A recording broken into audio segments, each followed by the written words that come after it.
Magandang araw sa inyong lahat. Ako nga pala si Coke at ang gagawin ko ngayon ay Silky Trilogy by Justin Miller. Bali dito sa trick na to, bago tayo mag-umpisa, kakailanganin ko yung 4 na joker.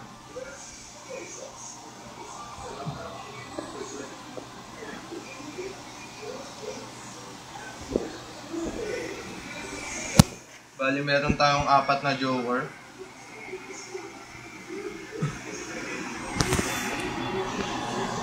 One, 2, 3, 4. Okay. Bali sa trick na to, kunyari maglalaro tayo ng poker. Siyempre, obvious naman na yung joker, hindi siya magagamit sa paglalaro. Bali ang trabaho ko, baguhin tong joker na to sa kung anumang card yung gusto ko. Tingin mo, anong pinakamataas na card sa buong deck? Ace. Ace. Bali ang trabaho ko, tong joker na to, babaguhin ko siya as ace.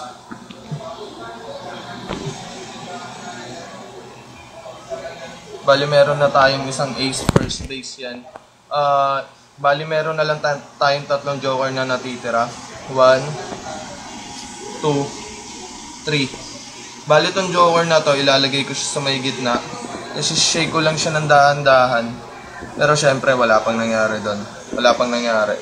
Ang maganda kasi dyan, kapag tinap natin yung joker sa ace, bali yung card, nagbabago siya ng kusa. Bali meron na lang tayong 2 joker, meron na rin tayong 2 ace, okay. Bali meron tayong 2 joker at 2 ace. Bali simple lang naman dito sa trick na to. Anong gusto mo? Sabay or pa isa-isa siyang magbago? Sabay. Sabay. Kasi kung sabay, ganito lang yan. Mas madali. Meron na tayong 4 na ace. At maraming salamat.